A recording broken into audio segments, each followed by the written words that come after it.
Yo, or Yayo Yayo, for those who know. Welcome. Welcome back. First time, if you're returning, either way, I thank you for being here with me today. This is Nelson, aka Vision the First, back with episode 3 of my 8-part review series on One Piece live action. Now, all right, we rolling. You know what I'm saying? We getting into it. We had the first episode establishing characters and bit and things like that. And then we got a little bit more to action. Episode 2, now we in it. You know what I'm saying? We are on the cruise type thing. All right, so episode 3, let's just go ahead and hop right back in. Let's go. So we open on Syrup Village 7 years ago. A little flashback action to start us off. Coming down over a nice quiet little, or well, would be quiet little village, were it not for Kid Usopp, who we see doing his thing. As fans of the original work will understand, this is just, you know, his whole little thing. He ran around, he's the boy who cried wolf. He would run around talking about pirates are coming, even though nothing's going on. This is how he passed his time as a kid. Like, this is just one of his favorite pastimes. Is just capping and making up fantastical tales, things like that, just entertaining people, entertaining our heart. So shout out to the actor for Kid Usopp here. We have Kevin Sala, and we also, I believe in just a moment, are going to see, yes, older Usopp, played by Jacob Romero Gibson. We go right into present day Usopp from the flashback, and he's up to the same old things. Running around capping. Like, we see one of his older neighbors kind of just like, yo man, when you gonna give this up? You're too old now, like, you're a grown ass man. But so yeah, from there we get like that nice little interaction between Usopp and one of the villagers, establishing that relationship. Usopp is kind of, again, the boy who cried wolf, gets on everybody's nerves a bit by always telling the same tall tale that nobody ever believes. And it doesn't matter if he's just having a good time, he's having fun, he's Usopping, you know what I'm saying? So going forward from there, we get the title card for this episode with the nice little nod to nose sign and all that. We got the nose, it's okay. I mean, at least here, you know, but we got the nose. Like, they heard you. They heard us.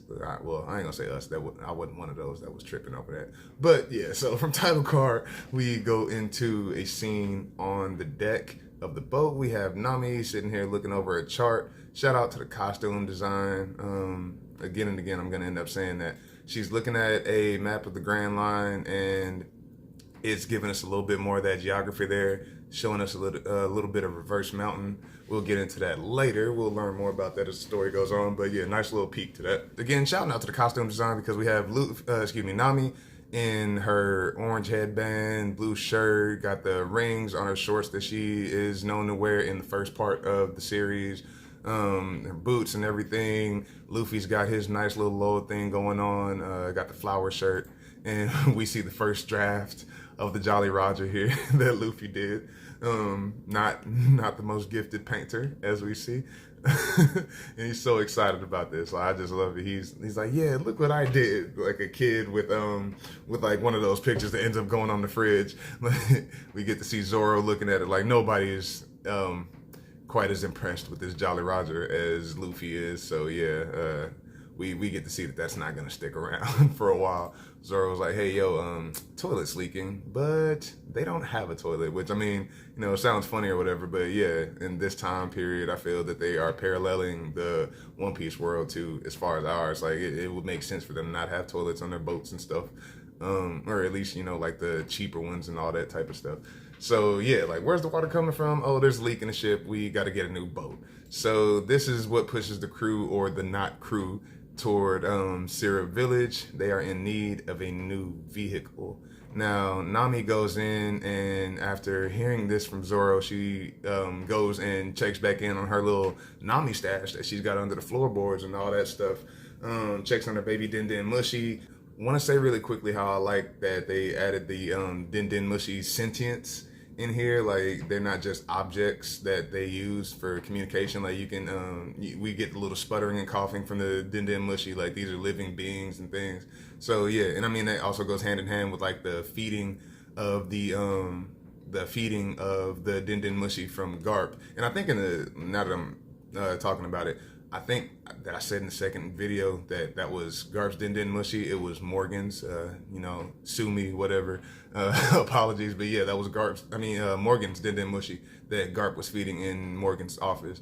Now, going back to where we are, getting a little bit of that interaction between Luffy, Nami, and Zoro. Again, we're seeing that crew vibe develop. We get Luffy, Nami and Zoro, Nami and Zoro kind of getting into a little bickering, and Luffy's like, okay, let's focus.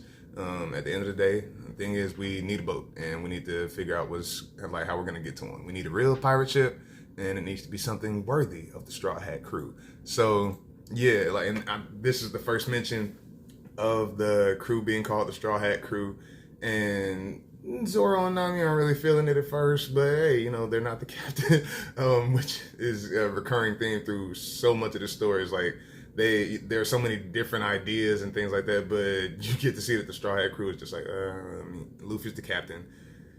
Fuck it, all right. So yeah, they make the decision to go ahead and find themselves a new ship. We move forward just a little bit, and we see Garp on his ship again. Oh man, I really love this design of this ship. They did their thing on these.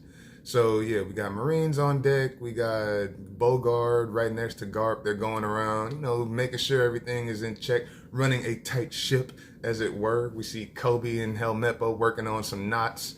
Kobe definitely more successfully than Helmeppo.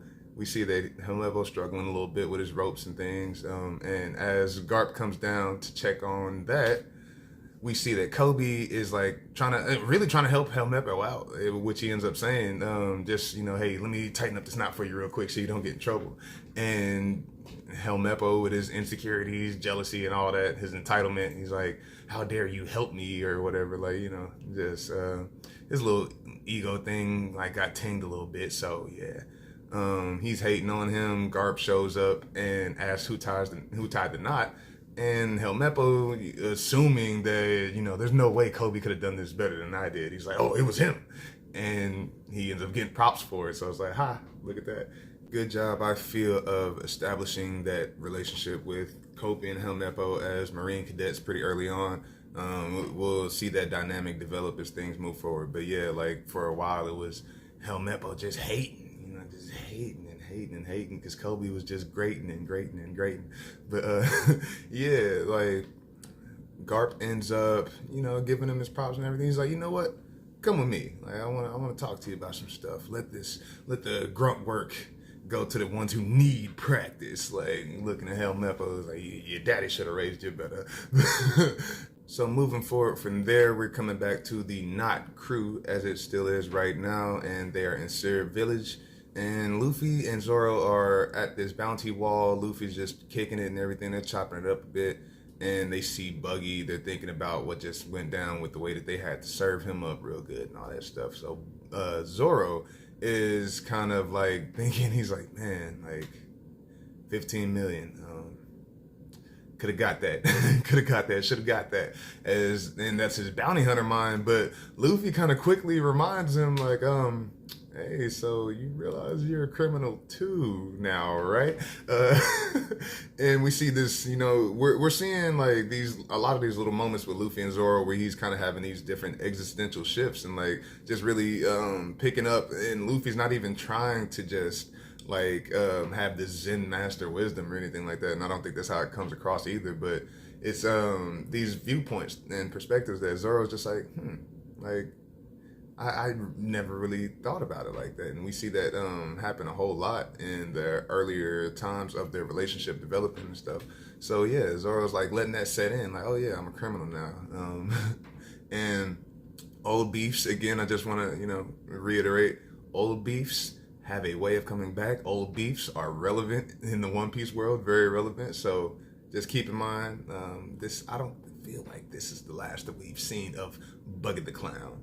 So from that scene, we go into Buggy inside the Big Top. He is recollecting all of his various body parts that the Straw Hats trapped inside the crates and things. And as he's doing that, we see a shadowy figure enter the room. and we see this big imposing figure, nice little knots, two little knots, tiny little knots on top of his head, and Buggy's thinking that this is one of his subordinates, like, oh, well, where the hell have you been? And we come to find out that it is not. This is somebody that makes Buggy pay attention. What's going on? Who is this that we're meeting? I like the little chop leg hop action that we get right here.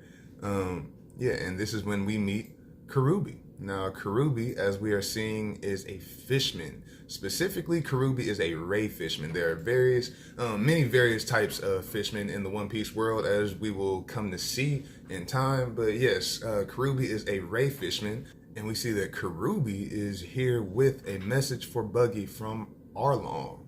We will get to know so much more about Arlong as things go on, but yeah, he's bringing a message from Arlong, and Buggy's pretty much trying to tell him to fuck off and all that, thinking, his ego's a bit bruised. He just got his ass handed to him by the Straw Hats. So yeah, he's, wanting to big up with whoever at this point right now. He still got his chest kind of puffed up. And we see Karubi quickly shut that down with a nice little palm thrust, sits him down for a good little second. And, that's a nod to something that we're going to end up seeing more of. But I don't want to get too deep into that just yet, right? So going forward from there, we go back to the Knot crew. They're walking around the shipyard, and they're trying to find a ship. Now, not Zoro, Lord. I'm probably going to mix up these names so much when I'm talking just because of the fact that, all of their names are basically always in my mouth. So yeah, but anyway, we got Luffy talking to Nami, and Luffy is wanting to buy a ship, which is just another one of those things, different kind of pirate. Like, Luffy isn't wanting to just steal whatever they can get a hold of and take off, like Nami is wanting to. Like, in a lot of ways, it's funny because as much as Nami hates pirates, like, she's got a lot more what you would consider pirate-like qualities to her than it seems like Luffy does for a good while, right? Like, the main difference is really just in the title. Like, he owns it. He's like, yeah, I'm a pirate. But yeah, so Nami wants to just go ahead and steal a ship so they can get out of there. Luffy's like, nah, this is a member of our crew. We have to do it the right way. We have to make sure that this is a ship that is, because this is our home. This is going to be our home. We got to make sure that we get the right ship. It's got to be the perfect ship, not just any old boat, right? So that's where we are. They're walking around the shipyard talking about that. We see that 3-part captain energy that I kind of feel we have in Luffy, Nami, and Zoro, at least for a really good while at the beginning, because everything's still very young, and Luffy in his captainhood is still very new to it. So yeah, like, we see him leaning on his first two crewmates, and each of them has their own different things that they add to this dynamic, and it works really well for them, I feel. Now, immediately after this conversation, we have the first sighting of the... I ain't gonna give that to y'all just yet. Luffy sees this big, beautiful, sheep-headed caravel and just instantly falls in love. Luffy knows upon sight, like, yeah, love at first sight with this ship right here. He's like, this is the one. I don't care what else is, yeah, like, this is the one. I just know it. I just feel it in my gum bones. From there, we see Luffy going up, getting a little bit closer to just inspect the ship. I gotta feel the ship. I gotta date the ship. I gotta be the ship. But so yeah, Luffy's getting acquainted with this ship that he has just seen and all that. And who do we meet but good old Usopp? And Usopp is doing some tending to the ship. And Luffy's asking a lot of questions, just trying to kick the tires, as it were. Is she fast? What's up with this ship? Getting all the specs on it and everything. And Usopp's explaining that. Luffy and Zoro, Nami and Zoro walk up. Nami and Zoro walk up, and we see Usopp officially meeting the Knot crew for the first time. And immediately, they, everybody except for Luffy, has pretty good reading going off on their bullshit meter. Usopp introduces himself as the chief technician in charge of incrustation removal and aviary waste eradication. And I love that goddamn exchange so much. Like it's so Usopp. It's so relatable too, cause it's like I'm a custodian. I'm not a janitor. Like I like that. So going forward, they're talking about like they're trying to get the ship and everything. And Usopp's like, oh yeah, well I'm not the one who can tell you, who can make the decision on that, but I can help you with that because I do happen to be best friends or good friends with the owner of this here ship, and not just the ship, but the whole ship yard. Sis got a bag. You know what I'm talking about? Yeah. So, all right. So, next scene, we're going into Garp and Kobe. This is after the whole situation with Helmeppo and Kobe and the ropes. Garp is, he's taking him under his wing. He's like, all right, so I'm seeing something in you. I feel like you're one of those that I can take up under my wing, make my pupil, get you right, polish you and mold you, and out will come a shiny Grand Marine. And so he's just having a little conversation with him, imparting some wisdom on him here. And I love how with Garp and Kobe, you have this relationship where it's like you get the you get the sternness, you get the strict and rigid part of it, of course, with this being a vice admiral in the Marines and a cadet. Excuse me. But you also get these moments where you see that Garp is really caring about this young man. Like he's just wanting to look out for him. He's like, yeah, I see something in this kid. I want to invest into him. I want to help build him up because I believe in him. Like there's a part of Garp that's already kind of like, yeah, I see something in this kid. So yeah, he's sitting here and they're playing Go, which is a board game, for those who don't know, that is very popular in Japanese culture, if I'm not mistaken. Very strategic game, kind of similar to chess. It's to my understanding. Please don't kill me if that's not actually a good comparison. But yeah, like to my understanding, similar to a game like chess where it's strategy, it's thinking however many steps ahead. I feel a very good game for them to be playing if he's trying to get a good picture of his mindset. I think is what's going on here. He's trying to see how Kobe thinks and get inside of that a little bit. Shout out to the music right here in this scene with Garp and Kobe. Just a real quick note I want to make. Music in One Piece is such a big deal. For so many years, the anime having come out in '99, for so many years, like the music has been one of those like common grounding factors in the animation that really helps to just really drill in, not even just drive home, but like drill in those emotions, those big feelings that they're wanting you to have in those moments. With the Marines, we usually get like those big bombastic orchestral arrangements with a lot of snare drums, a lot of not even just snares, but like a lot of drums, a lot of horns, real big sounds, booming energy, because they want you to know like this is what's going on with the Marines. This is how it happens over here. We get the different type of like creepy music and stuff like that with certain villains. We get the really upbeat and hopeful music when it comes to Luffy and the Straw Hat, stuff like that. And yeah, I like how they just shout out to the music. I like how they incorporated it in these different moments to help not only just help drive it home here in the adaptation, but I also feel like just another little treat for the fans. Like I appreciated that. That was really a really big thing for me, especially as much as I love music in general. So from there we go to the Knot crew and Usopp. They are coming up to Kaya's estate, and good Lord, I don't know where they found this place. I don't know if they had to build this set or whatever, but man, this is some baller shit. This is truly some baller shit. For real.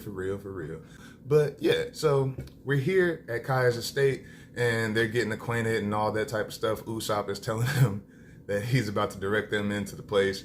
Nami, of course, being the wonderful thief that she is already kind of like having some wheels turn and stuff like that. Zoro picks up on this. He's like, so what, you gonna rob the place blind? And she's like, at least a little blurry. And I like that line a lot from Emily Rudd. Very Nami-esque moment, because she kind of gives that cutesy little like, oh yeah, I'm just gonna take about maybe 80% of your wealth, not the whole thing. I'm not heartless, but yeah. So moving forward from there, we meet Bucci and Sham because Usopp has told them that he's going to be bringing them to meet a friend of his and all that, so they're not expecting to be met with this type of energy. But Bucci throws a knife at Usopp.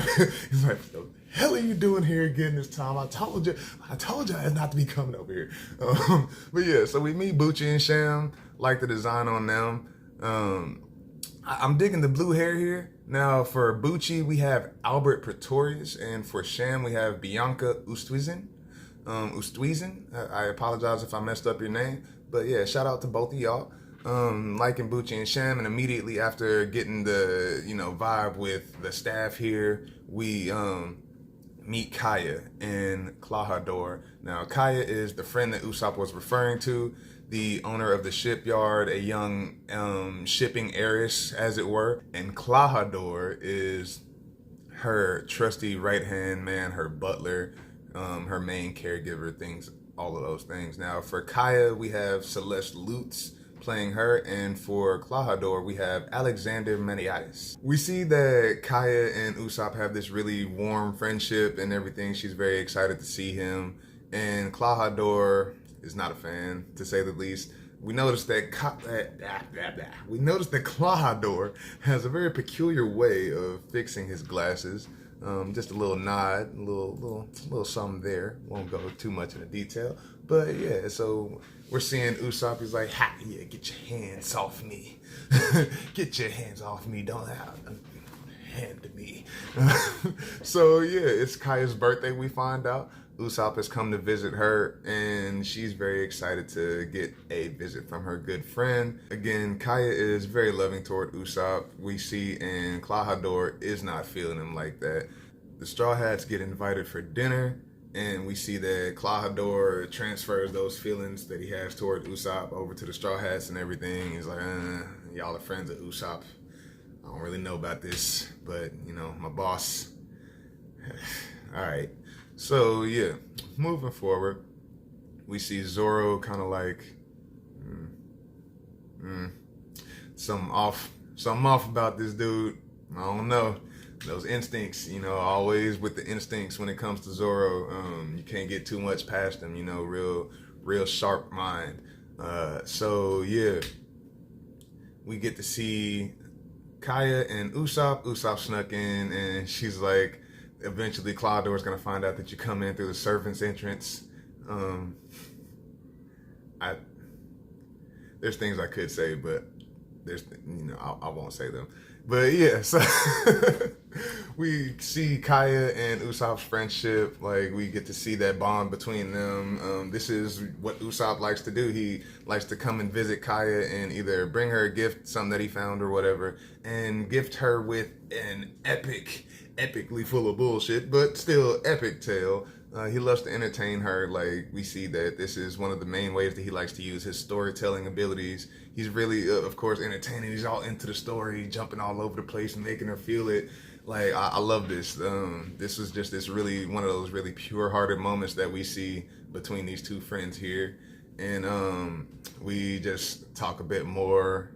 And then right in the middle of Usopp's story, Kaya starts having a little trouble. She's coughing and things. We see that Kaya is fairly sickly, which we kind of, got a hint to that with the way that Klahadore had to escort her and things. But yeah, Kaya is this fairly fragile, sickly character, and we see Usopp giving her this tea that she uses to remedy this. So yeah, like, I'm just gonna go ahead and say it, because it's not gonna take long for it to end up being presented here anyway.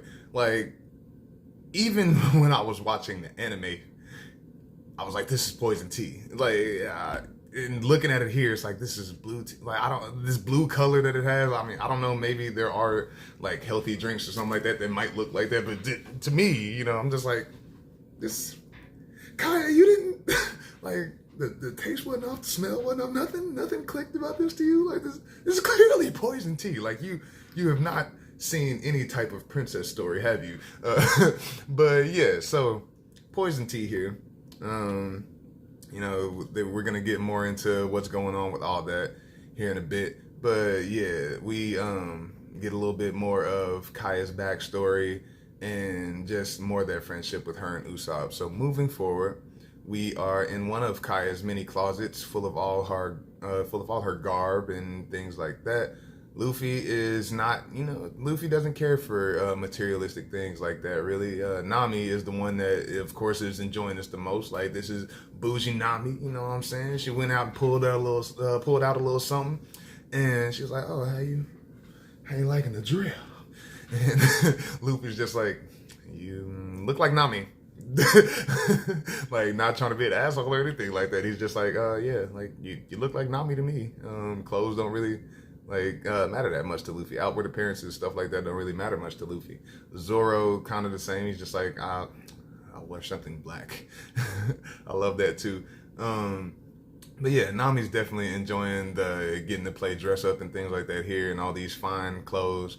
She's trying to like express to Luffy and Zoro, just like, y'all don't get it. Like, these are some of the finest things that you can have in the world. And she's explaining like wealth and opulence and all those types of things to a pirate who grew up like as dirt poor and a bounty hunter who doesn't really give much of a shit about anything but his swords. So like, it's just a really funny moment that we have here, getting a little bit more of that Straw Hat banter, that crew dynamic that we see develop over time.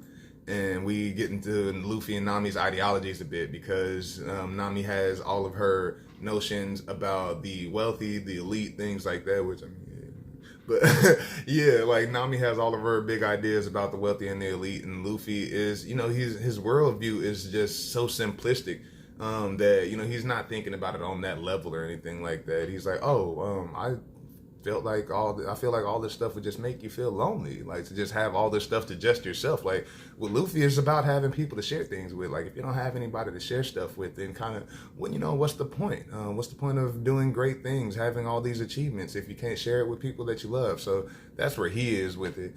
And just want to shout out to Mikenyu Izoro. I'll have individual moments where I feel a specific crew member like just had a moment that really resonated with me. But like here, the way that he's just chilling, laying back and all that, like the banter that he's giving back, I really dig Mikenyu with the Zoro vibes here. I feel like great job on that. So moving forward out of the closet, we have Klahadore serving tea to Kaya that's clearly poisonous ass tea. But yeah, she said, "Oh, thank you, Klahadore. You're so good to me. You're so kind." But yeah, like, so clearly this man's playing a role.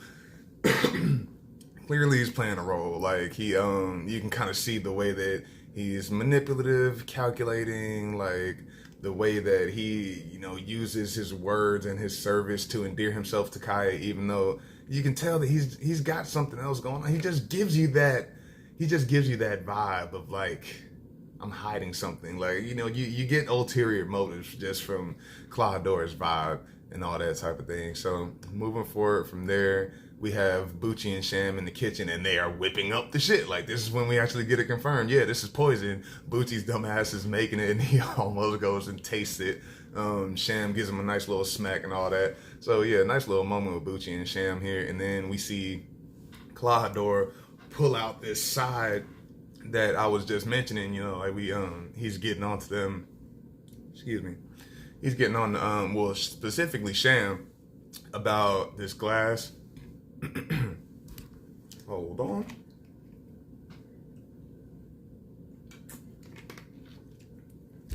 All right, but yeah, he's getting on a Sham about this glass. Honestly, I don't know what was wrong with the glass. Like, I was looking to try to see, I'm like, is it scratched? Is there like some dirt on it? Something like that? I don't know. Yeah, I couldn't tell exactly what was wrong with it, but whatever it was, Sham is immediately like, I'm sorry, it won't happen again. And then he just drops the glass right in front of her, unexpectedly shatters it, and, gives her a little shake and all that good stuff. And he gives this little line, he's like, "Tonight of all nights, everything must be perfect." So clearly Klahadore's got something going on. Klahadore's working an angle, he's working a move. Don't trust him. Don't trust him. Listen to Zoro, don't trust him. Back to Garp and Kobe playing Go.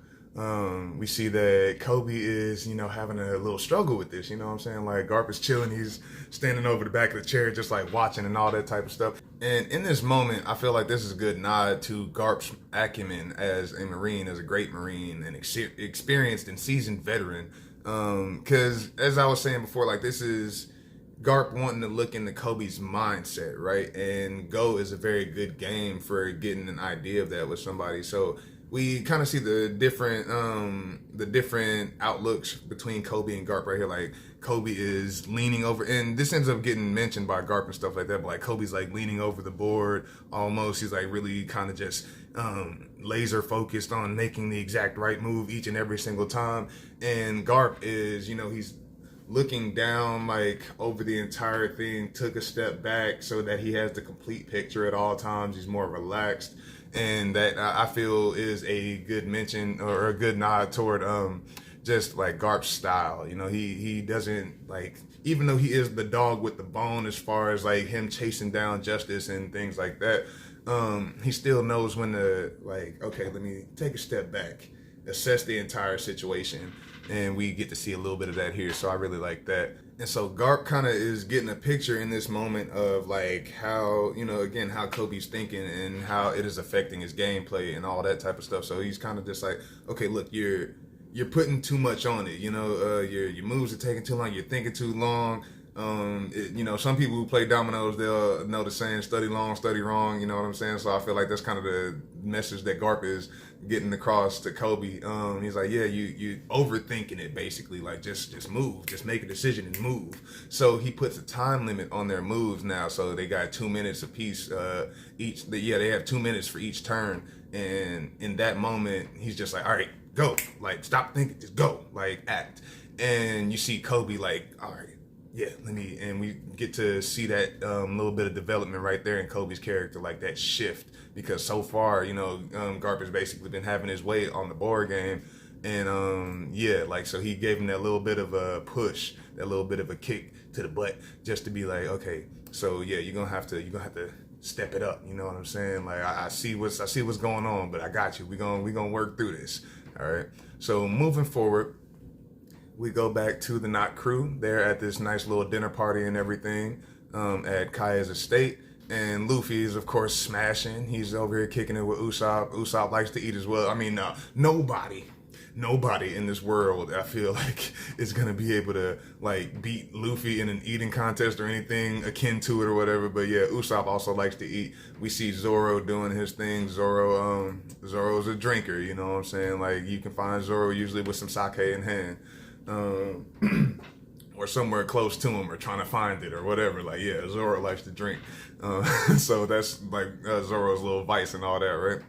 So we see Bucci and Sham, they over here with their little plot, scheme, telling like whispering in the corner. We see Nami, and Nami is talking to Mary, of all people. Nice to see Mary here in the live action. We have Brett Williams playing Mary. I like how they did him and everything. Like they got the sheep's wool hair and all that type of stuff with the horns going on. Love it. And Nami's over here, doing a little bit of her thing. Nami the great Finessa, trying to see what's going on with the money. And she's like, oh, so you handle all of Kaya's finances? Tell me more. I've always wanted to learn about the shipbuilding business. You don't give a damn about no shipbuilding. Just try to get to the bag. As always, that's Nami's thing. You know what I'm saying? Nami gonna get to the bag. Now, we have this nice little moment with Usopp and Luffy where Usopp is talking about having eaten dragon. And I love that. Like if you know, you know. But yeah, like Usopp is talking about having eaten dragon before, which even in the One Piece world, they're like, ain't no damn dragon. It's like ain't no dragon. What you talking about, a dragon? So like we see Nami start to soften up a bit, because coming into this, keep in mind, like, this is still Nami the cat burglar. This is Nami the great Finessa. Nami getting to the bag. So she really did like come in with a plan, like, oh yeah, I'm definitely leaving here with something. Like, so but the more, like, now that she's met Kaya, interacted with her a bit, and even in this moment where Kaya sees that Nami is wearing one of her deceased mother's dresses, and she's cool about it. She doesn't like turn it into a thing, or how dare you, or anything like that. She's like, no, I feel like my mom would agree that you look great in the dress. And we see Nami softening up a bit. The Grinch's heart might have just grown a little size. But yeah, we see her starting to, like let some of those walls down just a bit, you know what I'm saying? We go over to Zoro, and Zoro is still, like I was saying, with the sharp instincts, he's still got these wheels turning about this guy. He does not trust Clawdor. Like, he's like, something's up with this dude. I remember this guy. Like, and he's talking to Clawdor, just trying to, like pick at him a little bit, pick his brain and stuff, and try to see where he remembers him from. And Clawdor, we can kind of see him like clamming up, like, hey, man, you asking a whole lot of goddamn questions right now, right? Like, so going from there, we learn about Kaya's past, her inheritance. We learn that her parents were the original owners of the shipyard and all the things, and that they passed when she was younger. Clawdor has been caring for her since then. Clawdor and Mary, I feel. Too, like Mary to an extent, at least. Like Mary more handles the business, but yeah, Mary still looks out for Kaya too, which we'll see more of. But yeah, like we learn about her past and how she's come to be where she is. We get this little scene where the Straw Hats are like inspired, or Nami specifically in this moment, but like we see these Straw Hat pirates, these people from this Straw Hat pirate group. Just giving this little bit of inspiration here, like Kaya, who's just like, it's my birthday. Like, I know I'm sick.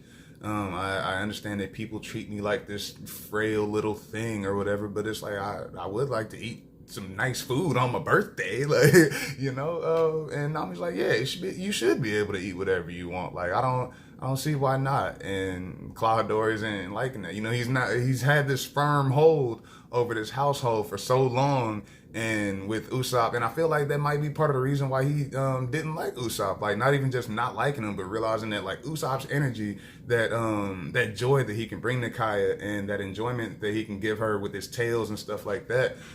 He's like, I don't know how well that fits into my formula. So yeah, like we start to see that break down a little bit, while Kaya's like being a little bit more verbal with the things that she desires and stuff, which is so ironic, because it's like it's all her stuff. Like, this is hers, and you work for her. But yeah, like Clawdor just has her in his clutches. So yeah, like they get to talking about the ship that Luffy is interested in. Now, earlier Luffy and Nami made a wager that Luffy would be able to get the ship given to them by Kaya. Nami didn't think so. They made a wager. He was like, okay, well, if I can't convince her to give me the ship, then we'll go ahead and go with your plan. We'll just take one, right? So they're having that little, we're seeing that go into play right here. Like, Luffy is talking to Kaya about the ship and everything, and he's just, trying to like start getting that foot in the door right there. And we find out that Kaya is about to turn 18, as a matter of fact. This is her 18th birthday that we're celebrating. And when she does turn 18, she will now legally be the sole owner of everything. She actually gets to touch her inheritance and all that type of stuff. And that is an important part. So yeah, Luffy's like, hey, well, we want to buy a ship from you. Now, I think it's funny how, even though Luffy is, you know what? I guess Luffy's got a little bit of finesse to him too, if you really think about it, because it's like he clearly knows that they're broke. Like, he knows, like, he's talking about buying the ship. The whole time he said that he wanted to buy the ship, with the exception of when he was talking to Nami, and he's like, I bet I can convince her to give it to us or whatnot.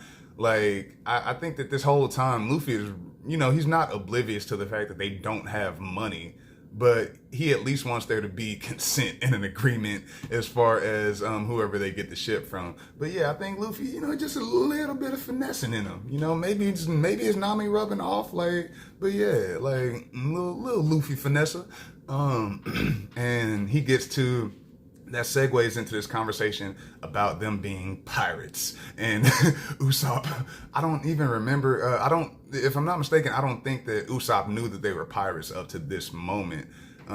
He just thought that, they were just this kooky little group or whatever. But yeah, he's like, we're pirates. And Usopp's like, Shit, like I brought pirates into my best friend's house. So yeah, Luffy gets up on the table and he's delivering this speech about his dream to become the king of the pirates, to find the One Piece, to explore the Grand Line, adventures and all this thing. And we see this a whole lot whenever Luffy is explaining his dream to people. Like there's usually going to be somebody in the room that's like, "What? You for real? Like, are you? This is you mean that? Okay." But yeah, like and every time Luffy's like, "Yes, I've always meant it. I've meant it for years." And that's what we're getting here. He's explaining all that to Kaya, and he's using that to drive home how well they're gonna treat the ship and all those types of things. So yeah, he's I feel like it's him being honest, but at the same time, he still got that goal in mind. Like, yeah, I'm trying to get you to give me that ship, sis. Like, what's going on right there? Kaya starts having a little coughing fit, and Clawhador sees this as a moment to try to like take back over. He's like, "All of you get out, like see what you did." And she's like, "Nah, man, chill, they good, we good. Like I was sick before they got here." But yeah, like he's dead set on getting them the hell out of there. Like he's trying to keep her isolated. He doesn't like whenever you have somebody who's like a manipulator or a situation like that. Yeah, they try to keep that person isolated because outside influences can fuck with that plan. So Clawhador ain't having that. He ain't digging it at all. Moving forward, once again, we go back to Garp and Kobe and Helmeppo on the ship. Now, Garp at this point, or up to this point, like I was saying, I feel been whooping Kobe's ass all over this go board, right? But now when we come back, Helmeppo comes in and Garp tells him, "Oh, you just saved me from getting beaten again." So that there was clearly a shift when Kobe like started to just get a little bit out of his own head and everything, and just make moves, make decisions, and all that. He's clearly been overpowering Garp on this go board, and I feel like that says a lot because he was having so much trouble, and it was really just him getting in his own way with his brain.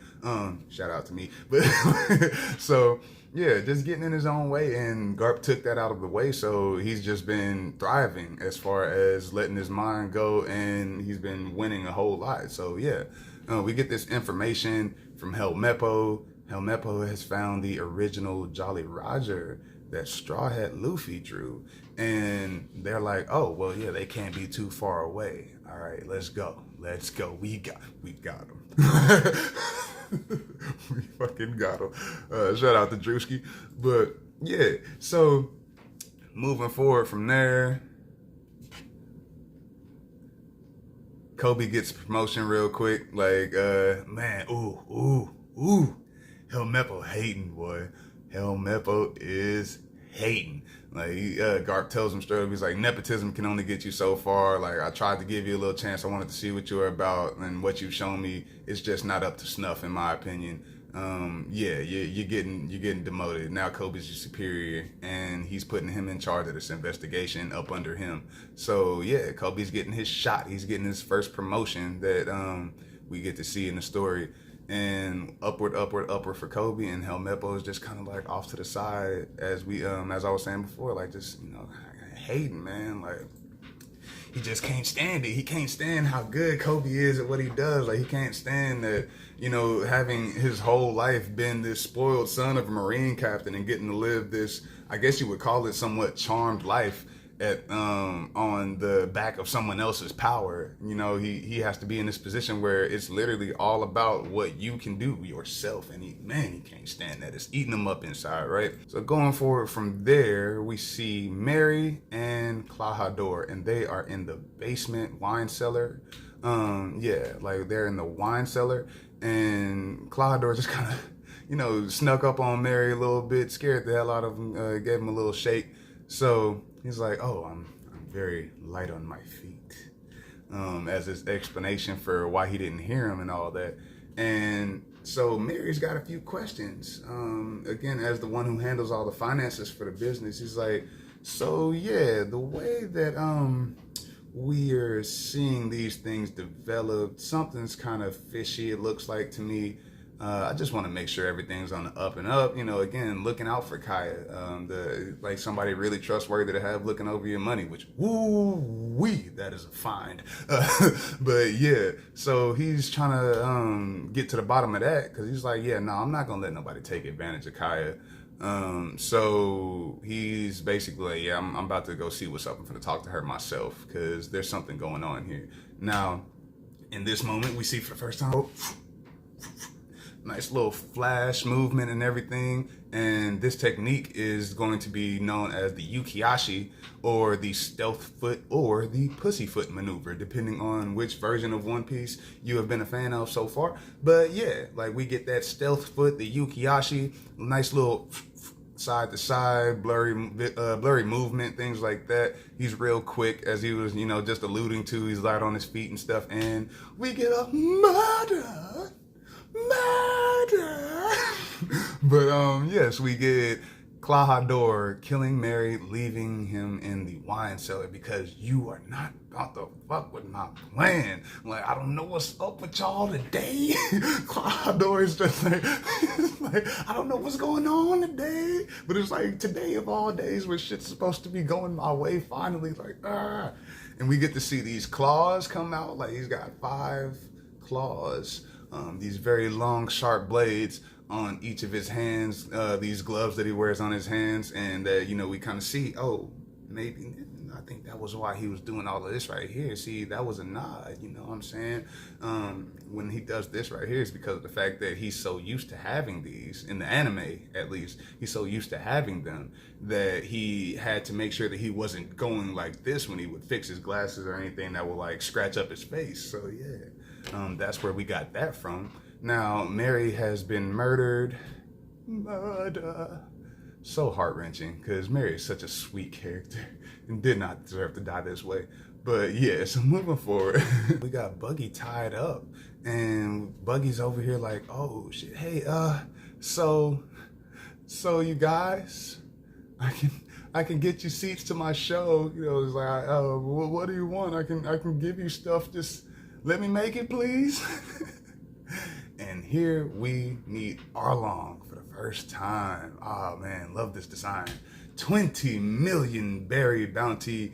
So you already know off the top, this is a hitter, you know what I'm saying? Buggy had 15 million, and now this man has a 20 million berry bounty, or excuse me, this fish man has a 20 million berry bounty. Big bad pirate Arlong, who is a saw shark fishman. Now, we are going to see that type of, just that ruthlessness, that we get with Arlong. I love it, man. I like the design on him. I think it looks real good. Shout out to the actor playing Arlong, who is McKinley Belcher III. Great job. Great job. Like, honestly, Arlong was one of my favorite parts of this live action. All day. And I'll probably end up doing plenty of, just giving props to McKinley Belcher III on his role on his portrayal of Arlong. But yeah, like I love it. I love it. We get to see into Arlong's mind a bit. He's like, oh, the One Piece. Whenever Buggy is like spilling his guts, trying to just see what he can say that can interest him and everything. He's like, oh yeah, you don't want to worry about me. Like, there's a kid, and he's running around talking about going after the One Piece. No, I'm just a nobody. I ain't got no smoke for you. And so he mentions the One Piece, and Luffy talking about wanting to go after it and stuff, and this gets Arlong's attention. He's like, the One Piece.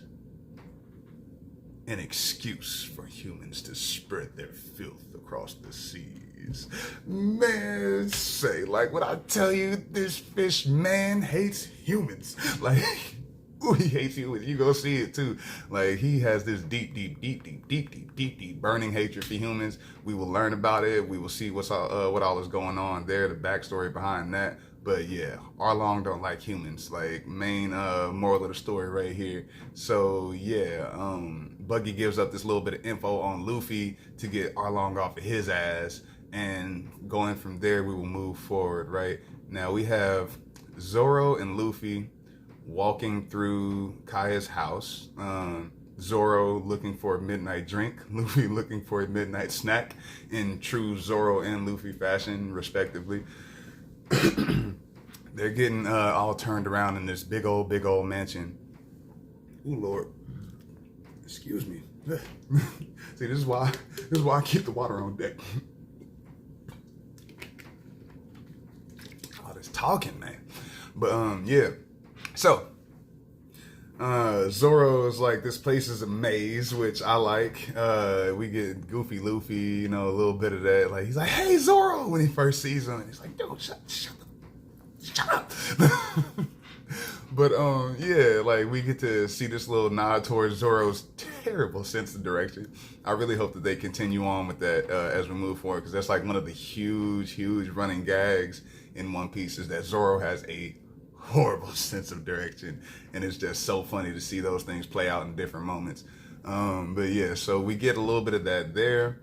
Moving forward, we get to see Watto. We get the name of Zoro's sword, or the main sword that he has, the white one that he carries with him.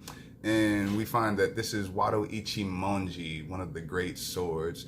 And Zoro's like, yeah, you know, this is similar to Luffy's head. It's like where Watto goes, I go, or where I go, Watto goes. Like it's a part of my body, basically. And right after they walk off, we see Cat burgling Nami on her thing. You know what I'm saying? Like, yeah, she hitting the lick. Like, she was dead serious. Like, she made a little joke about it, but yeah, nah, she leaving here with something. She from around the way. She leaving here with something. But yeah, so we get to see her. She almost she hears somebody coming, so like she dips off to the side into a room and ends up realizing that she has walked into Kaya's room of all places. Kaya gives her a little bit of flack, you know, just messing with her and stuff, like, oh, because Nami tried to lie to her. She was like, oh, I was looking for the bathroom. Yeah, that's it, the bathroom. Kaya's like, huh, with the pillowcase full of my shit. Okay, cool. But yeah, like, she ain't tripping, you know what I'm saying? Like, Kaya is real, she's a real cool person. Like, I don't know how many wealthy people you would run into that would catch you in the middle of trying to rob them the hell blind, and you end up just sitting down and or at least a little blurry. But yeah, you trying to rob them and they sit down and you end up chopping it up with them. Like, and so yeah, we get this nice little exchange for a moment between Nami and Kaya. Kaya, you know, we get to see a bit more into her mindset, her outlook on things, and she's like, yeah, like why have all this stuff? More akin to what Luffy was thinking, and what we saw earlier in the closet scene with him, Nami, and Zoro. Like, she's like, why can't you, you know, like, what's the point of having all this stuff if you can't share it with friends? And Nami's like, oh, so we're friends now? Because, you know, Nami, she still got them guards up a little bit. Like, we can see that they're starting to soften some, but she still got those guards up to an extent. So they're talking, Kaya starts coughing, and Nami's like, are you okay? And Kaya's just like, no, don't, not you too. Like, please don't become another person that just treats me like I'm some, you know, snowflake or whatever that you can't handle without, like, just being overly careful. Like, just, come on, just, it's me, it's Kaya, you're Nami. Let's not do that, right? Nami says, all right, cool, you got it. Like, you know, okay, I understand perfectly. I respect it. And I love that right there. So, going forward, we have Luffy, Zoro, and Usopp here in the kitchen. Everybody's just doing their little midnight thing. Usopp's working on his shot. Luffy's getting them snacks, of course, and Zoro's trying to find something to sip on. I want to take this moment to just show a little love and shout out to the actors, again, the Straw Hat actors, on how well I think they did. They captured the mannerisms, in my opinion, of the Straw Hats really well. Like, you get that Usopp with, he's always got like a smile and a joke, you know, just a nice little quip. He's kind of the comic relief to a certain extent. I mean, which is funny because having comic relief with Luffy as the main character is kind of wild. But yeah, like, you get to see that develop. Like, he's got that charisma, he's got that swagger to him. Like, he's always got a sharp tongue, you know what I'm saying? We see Zoro hunting down the liquor, Luffy stuffing his pockets full of the snacks. I love the fact that they had him, like, actually stuffing his pockets the way that he does in the anime. Like, it doesn't matter where he is. Like, when he sees food, he's like, all right, yeah, let me just make sure that I'm good to go.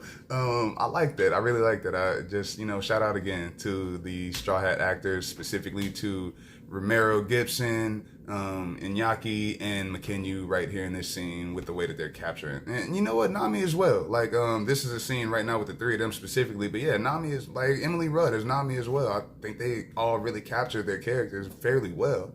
So going from there, we get into a conversation where Usopp is, he's like, man, like I wish I could be, I wish I could be a pirate like y'all. I wish I could do the things that y'all are doing. Like y'all are really just out here doing the thing.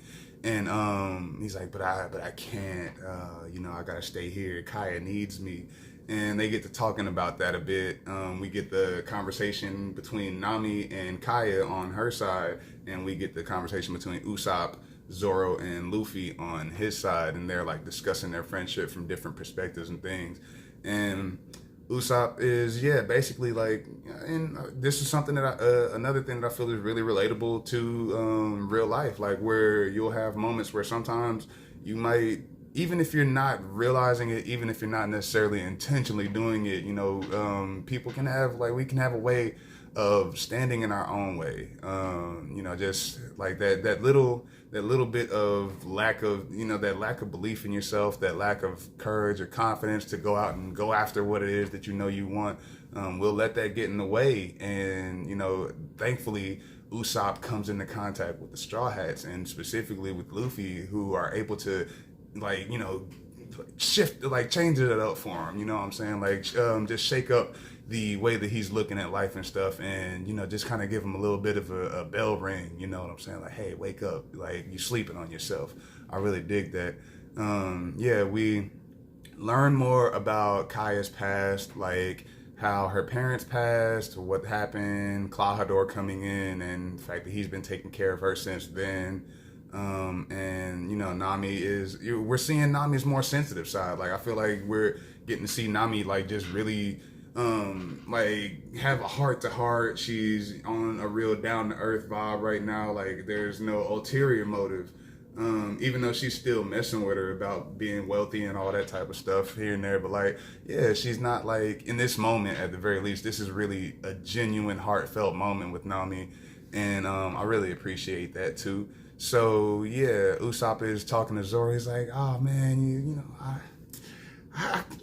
kind of like her. You think she likes me? Like, keeping in mind, like, another thing to help ground the fact that at this point in the story, Usopp and Luffy, at the very least, now Nami, I believe, maybe also a teenager, maybe like 19, I think, somewhere in there. But Luffy and Usopp at this time are both 17 years old. So it's like, I like that they had this moment where he's talking about his crush and everything. We just get to see that teenager vibe, like, really just driven home. So we find out from Yasopp, or we find out from Usopp about Yasopp being his dad. And so he's talking about his dad and how he's his inspiration for wanting to become a great pirate. And as he mentions Yasopp, Luffy's like, yeah, Yasopp, wait, that's the homie. And so Usopp finds out that Luffy and Yasopp have their connection and their friendship.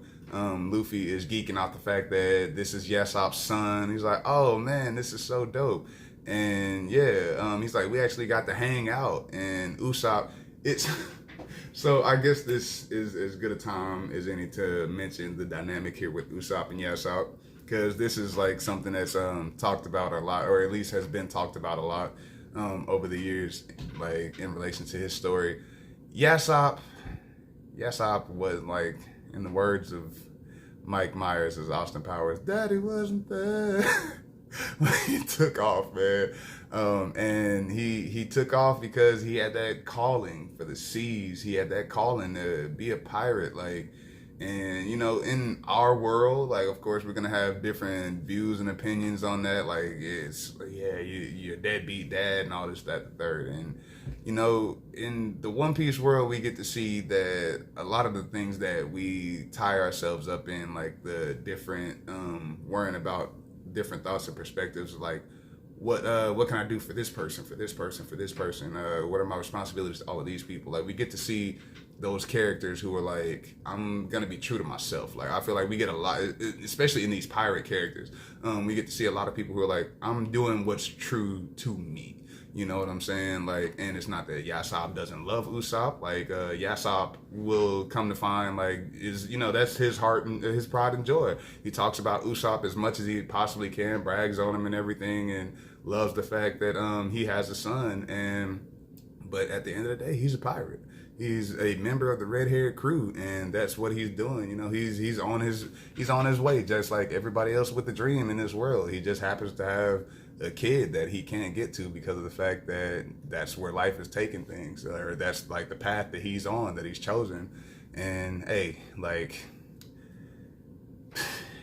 feel how you feel, you know. But that's the case with Usopp and Yasopp. So yeah, going forward from there, Usopp mentions, oh yeah, there's a wine cellar in the basement, because he finds out that Zoro was looking for something to drink, and he's like, why didn't you tell me that like yesterday? And so we go down to the wine cellar, and Luffy finds, of course, because he's on his midnight snack run, he finds this big ass pot of poison. And he stops right there. Now, Usopp and Zoro, they go further into the wine cellar. We see them continue on, and Luffy just downs this whole pot of poison. Because Luffy, he just downed this whole pot of poison with no types of questions. I don't know. Maybe, you know what? Maybe it just smelled that good. Maybe it tasted that good that it was unrecognizable as poison. Maybe Bucci is just that damn good of a chef. But yeah, so we go to Usopp and Zoro in the wine cellar. They're looking around and stuff, and Usopp trips over Mary's murdered body. Oh my God, there's been a murder. But yes, they find Mary's body, and Zoro comes over to inspect, and he sees that there are 5 blade wounds in Mary's chest. So it's really coming together. Like, he's been thinking about it this whole time. It's like something is off to me. And right as it's about to click for him, we see who else but Klahadore, and he has popped up, and he's like, oh, it appears we have some rats in our cellar. Okay, so going forward from here, like, he's taking, well, I mean, it's funny because he's put the gloves on, but he's taking the gloves, or he's got the gloves on but the mask off. But yeah, so now at this point he's like, I don't even gotta fake with y'all no more, man. Look, I'm tired of y'all fucking around with my plan. I gotta get y'all out of here. I'm sick of it, right? So Zoro, he, of course, you know, he ain't sweating no smoke. So he's like, you're Kuro. I knew you from somewhere. You're captain of the Black Cat Pirates. Kuro of the 1,000 Plans, all the different epithets, but Kuro has a $16 million berry. I feel like I might have been saying dollars this whole time, but I'll try to, keep true with the currency here. But yeah, 16 million berry bounty for Captain Kuro, and he slices through his bounty poster, through his wanted poster. And I just, I like the way that they interact with the wanted posters and stuff. Like, shout out to that. Just a small little thing I enjoy it. So, yeah, we see that Klahadore is actually Kuro, who is a pirate captain, or a former pirate captain, because let him tell it, he's leaving the pirate life behind. You know what I'm saying? He's like, nah, I'm done with that. I don't do that no more. I'm bossing up. But yeah, so we get a little bit of what's going on here. We see that he's pulling out, he's getting rid of the facade, and Zoro, right before he gets ready to start turning up on him, we see him get his hand on the sword, and boom, after this little short exchange, Zoro and Kuro have this quick little back and forth, and right after that, Kuro's behind him, uses the flash step, or flash step, this is not Bleach, but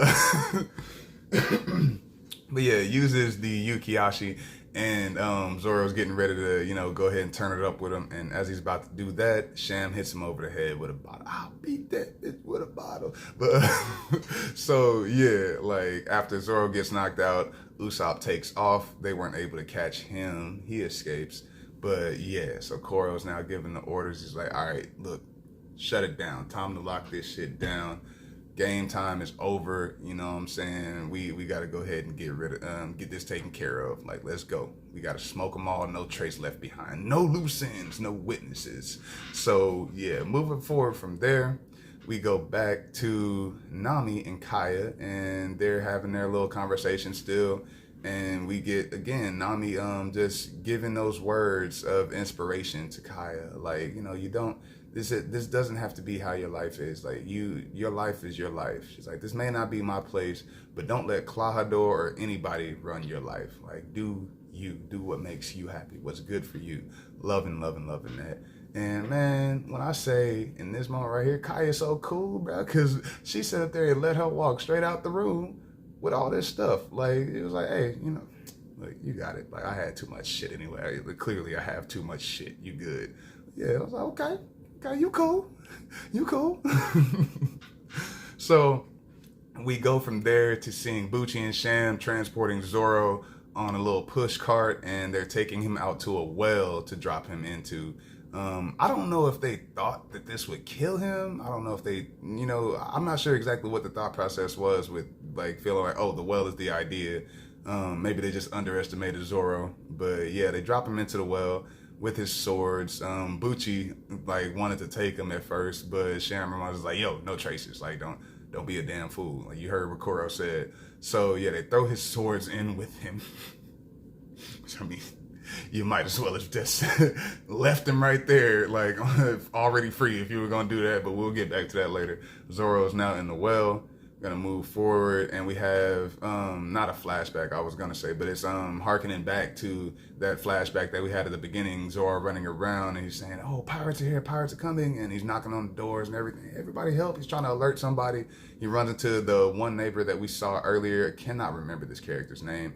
But yeah, it runs into that one neighbor and he's like, I've had enough, all right? Like, get out of here. Like, it's late, you bullshitting, I'm trying to sleep. Fuck off, Usopp. And this breaks him down, man. Like, this just breaks him down. He takes this moment and we get that that gravity of this moment, that broken trust really just dropping down on him. He's like realizing the consequences of all his lies over the years, even if they were from a place of a good spirit, from a place of joy or whatever have you. Like, these people, these villages are tired of being lied to. After a while, they're just not gonna listen. Back to the boy who cried wolf reference. This is when the wolves actually showed up. You know what I'm saying? We got another flashback here, and we get to see Bankina, Usopp's mother, and she is very sickly as well. Kind of, now that I'm thinking about it, like, maybe this is part of the reason why Usopp gravitated toward Kaya, because, I feel like maybe he developed as a child, like, this pattern or this habit of caring for people who are ill, just having had his childhood where his mother was always sick and things. So, yeah, we get to see what we find out is his last conversation with his mom, and, shout out to the actor for Bankina, Shantae Granger, if I'm not mistaken. Yes, Shantae Granger for Bankina. Shout out to you. And yes, we see Usopp's mom, Bankina, pass. And it comes right back to Usopp sitting in front of his neighbor's house. And he's like, the pirates are here. The pirates are here. Why does no one believe me? Oof, man. Mr. Romero Gibson. Come on, man. We didn't deserve. You didn't have to do us like this. Good God, just this look. Oh, this look on his face. Like, it's got the little tears. Man, heart-wrenching. Yeah, so we get to see all those, the effects of the broken trust over the years. Like, Usopp holding his mother in his heart. And he's like, the pirates are finally here. And no one believes me. And then right as he's in this low point, we see who else but young Kobe walk up to him, and he says 3 simple words, I believe you. And from there, we will have to come back for episode 4 review of One Piece live action. Real quick last thoughts. Really emotionally heavy episode. A whole lot of deep, like, and you know what? I'm glad that I'm thinking about this right now. This is not the last or anything close to that we will see of this type of thing in One Piece. Like, heart-wrenching backstories, really just messed up backgrounds and stuff like that are common to a lot of characters, but especially the Straw Hats. Like, man, going through these backstories gets rough. Like, for real, these characters have been through some shit. So, like, really heavy. We got a lot of character establishment. We got to see Arlong for the first time. We got to meet Mary, all the people that work for Kaya. We got to meet Kaya herself. Got to see Usopp. Ah, man, Usopp, love you, Usopp. It's funny because like for a while at first, I wasn't the biggest fan of Usopp. Like he kind of got on my nerves the way he was as a character and stuff like that. But yeah, I've grown to have this really good appreciation or a really big appreciation for Usopp. Like got lots of love for him. You know, I got love for all my Straw Hats at the end of the day. But yeah, we saw the 3-part Captain, Luffy, Nami, Zoro, the way that they were doing things and making moves before Usopp comes along. We got to see that first draft of that Jolly Roger. I really like that. We got to spend a little bit of time seeing more of Garp and Kobe's relationship develop, more on the path, like further down the path of that tutelage, you know, the pupil and teacher relationship that they have. But yeah, we got a lot of nice little moments in which I feel like the actors of the Straw Hat crew got to really just show their chops and like really drive in how well they tuned into these roles. Shout out on that again, like all the actors again, like I said it before, but all the actors, but especially these Straw Hat actors, like shout out to y'all. Y'all really are like just doing y'all's thing. I'm loving it. I'm loving it. I'm loving it. Yeah, like we got to see Kobe, pure-hearted Kobe, and even though he's a Marine, even though, you know, like this is like he doesn't have the same worldview as the average Marine, and that's one of the greatest things about him as a Marine. So we're gonna get to see, like, starting especially from right here, the differences that Kobe's mindset and outlook on the world makes in his career as a Marine cadet and as a Marine in general. So yeah, really heavy stuff. You know, we got some fun stuff too. Nice little balance of the two, in my opinion. I am looking forward to seeing how this is about to all shake out and going over that with y'all. So we'll be back for episode 4 on the next one. Like this video if you appreciated it. Go ahead, subscribe to the channel if you were wanting to see more. Of course, there's going to be plenty more. Go ahead and hit that Patreon link if you wanted to show love and support that way. If not, hey, I still love you. It's perfectly fine. But this is going to be Nelson, aka Vision the First, one more time, and we out. See you for episode 4.